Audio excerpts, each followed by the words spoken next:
esse assunto, tá chegando aí nossa entrevista do dia. Hora da entrevista.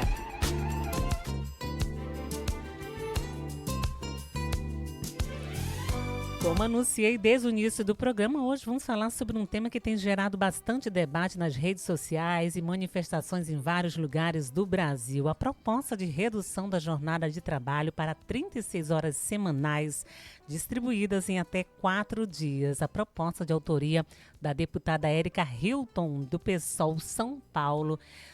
Ela alcançou semana passada as 171 assinaturas necessárias para ser discutida no Congresso Nacional. Claro que já recebeu mais apoios, né? E hoje nós vamos explorar os impactos dessa mudança para trabalhadores e empregadores e os desafios jurídicos envolvidos. Nosso convidado é o Dr. Áquila Silvestre.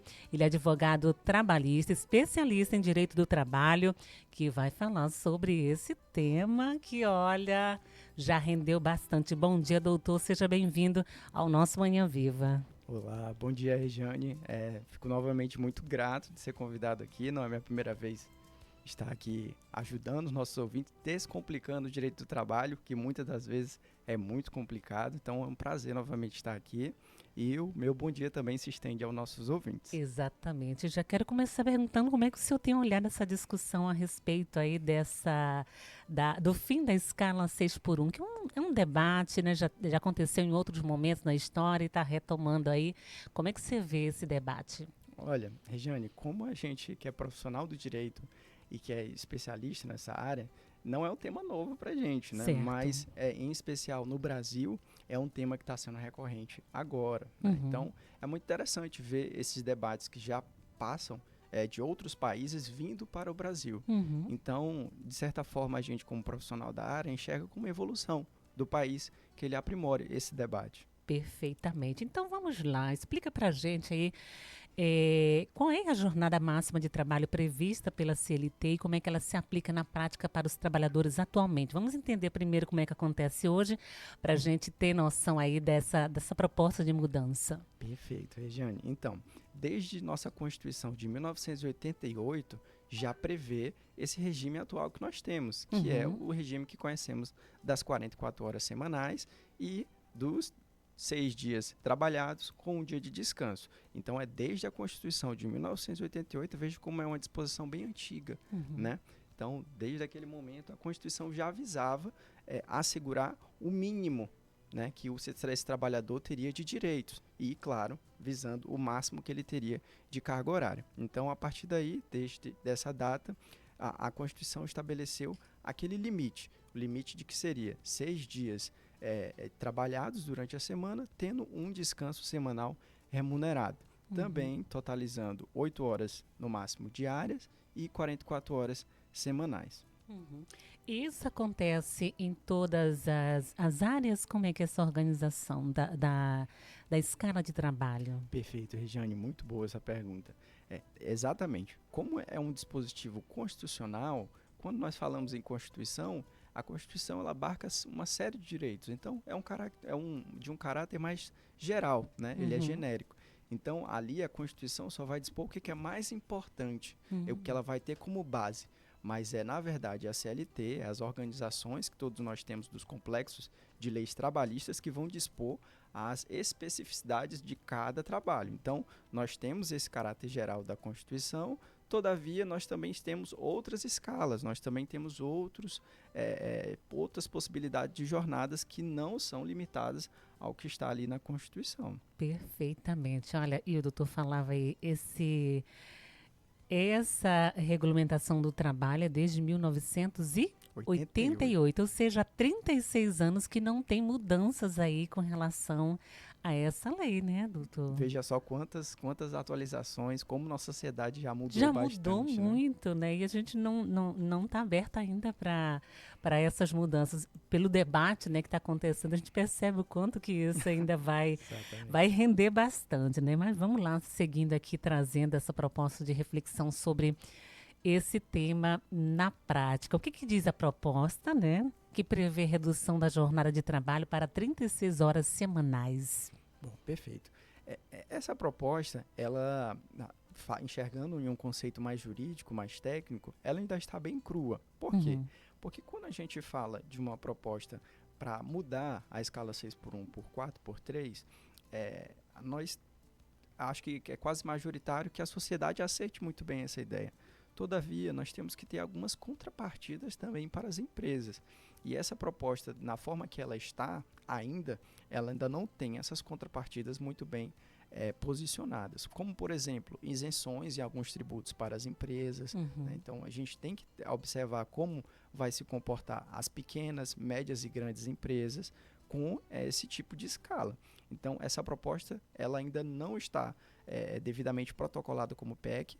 Então, justamente porque ela precisa desses ajustes no texto. Né? E esse texto ele ainda pode ser alterado durante a tramitação. Com certeza. Agora, vamos falar assim, a gente consegue enxergar benefícios significantes para os trabalhadores com essa proposta?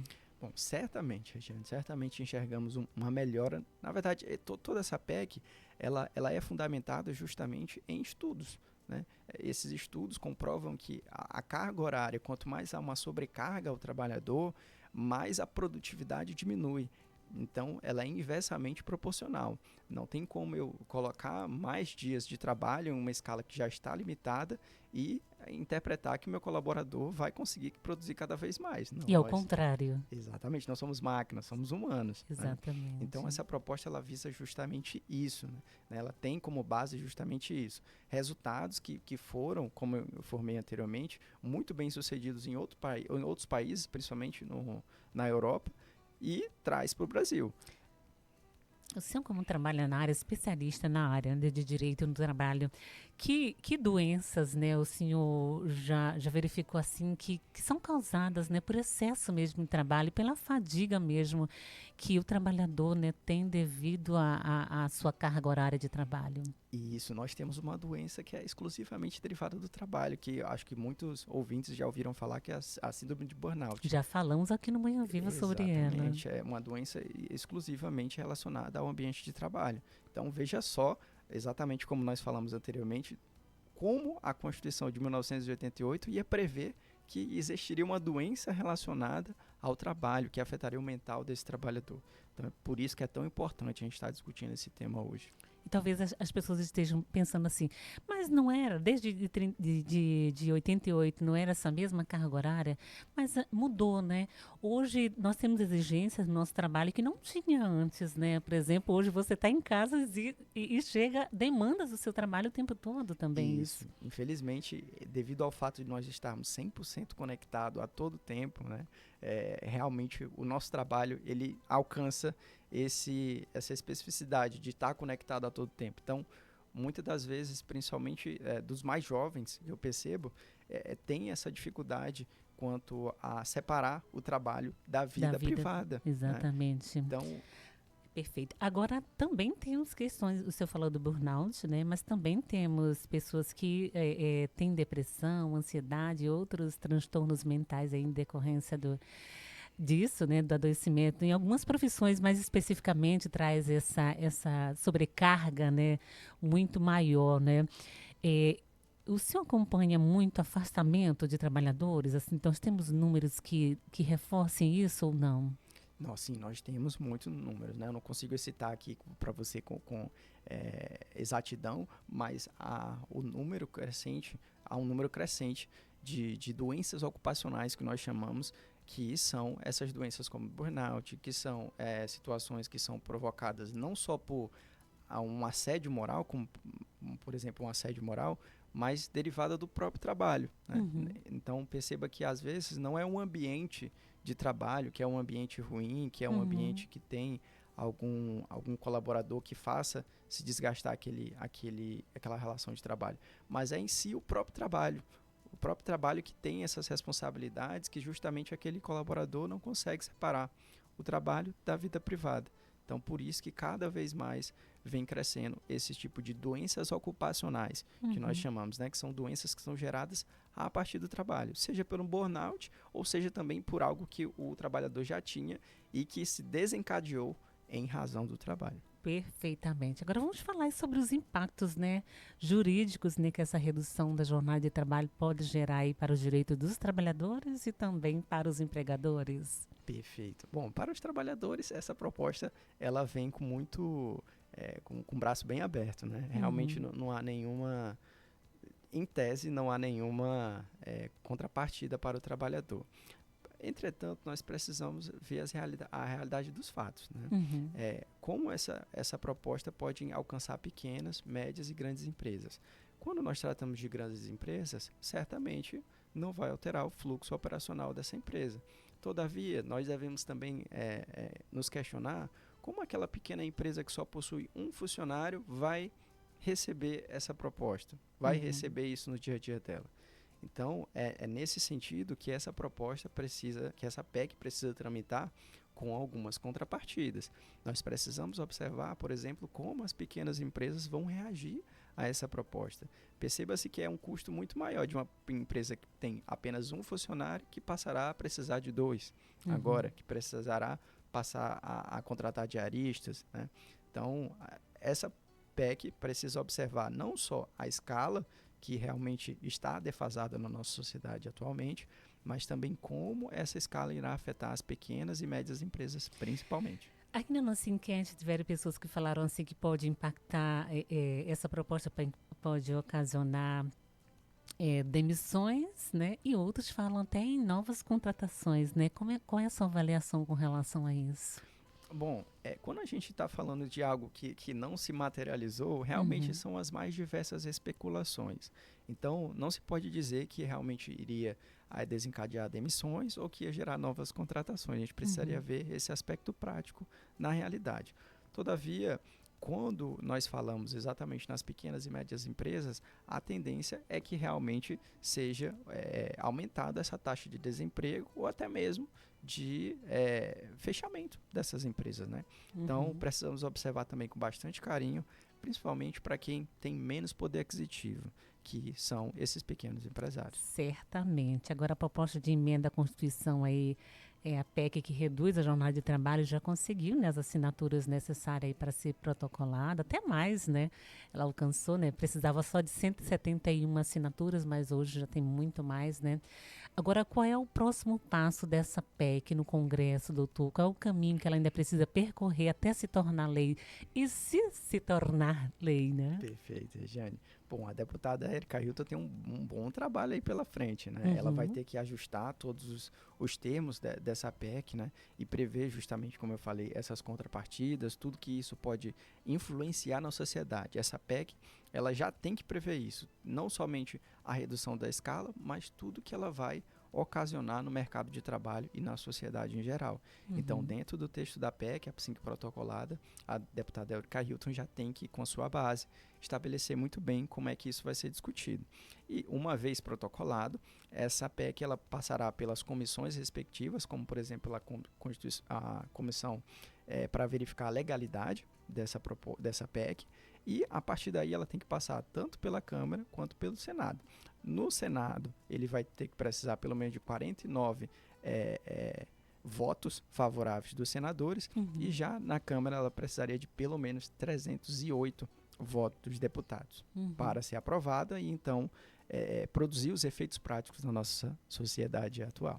Perfeitamente. Deixa eu só verificar aqui a informação, né, aqui para trazer a respeito desse tema, né, aqui para os nossos ouvintes, né? Busquei aqui a informação, mas saiu aqui, né, doutor? Porque ela conseguiu já 231 assinaturas, se eu não me engano, né? É só confirmar aqui para os nossos ouvintes. Mas isso já é um número significativo, né, comparado a outras tentativas, né, de propostas, né, de lei nesse sentido. Isso também. Já é um enorme avanço, certamente, né? Mas lembrando também aos nossos ouvintes que durante a tramitação dessa PEC, ela ainda pode ser alterada. Então, vejamos também que alguns comentários, por exemplo, de alguns trabalhadores que entendem que 4x3 não seja a escala ideal, mas que 5x2 seja uma escala mais razoável. Então, durante essa tramitação, inclusive, esses tipos de alterações podem ser feitas. Vão ser construídas, né? E vão ser construídas. Exatamente. Está aqui a informação da CNN Brasil, né? O fim da escala, né? fim da escala 6 por 1, a manchete, número de deputados que apoiam a PEC chega a 231 votos, né, apoiadores. Então, já é um número bem significativo, já dá para iniciar uma discussão assim com uma perspectiva positiva com relação à aprovação mesmo. A gente pensa nesse sentido, né? Agora, traga para a gente aqui, finalizando aqui a respeito dessa proposta, né? Haveria algum efeito direto aí sobre a forma como os contratos de trabalho são estruturados? Como é que os advogados, no caso do senhor especializado na área, né, de direito trabalhista, devem se preparar aí para lidar aí com as eventuais mudanças nos contratos de trabalho? Já estão pensando sobre isso? Bom, Regiane, ainda não, porque isso daí realmente é uma mudança que ela vai demorar um pouquinho para ser efetivamente colocada na sociedade. Fico muito feliz, particularmente, não como advogado, mas como uma pessoa que enxerga a sociedade de modo geral, que vê que esses trabalhadores precisam desse conforto a mais, né, dessa qualidade de vida a mais, pois o trabalho dignifica o homem, certamente, mas a vida não é apenas o trabalho, né? Exatamente. Então, não falando como advogado, mas como cidadão, eu fico muito feliz com essa discussão no geral. Mas agora, retornando como advogado, nós precisamos primeiro verificar qual é o porte da empresa e qual é a atividade dessa empresa, né?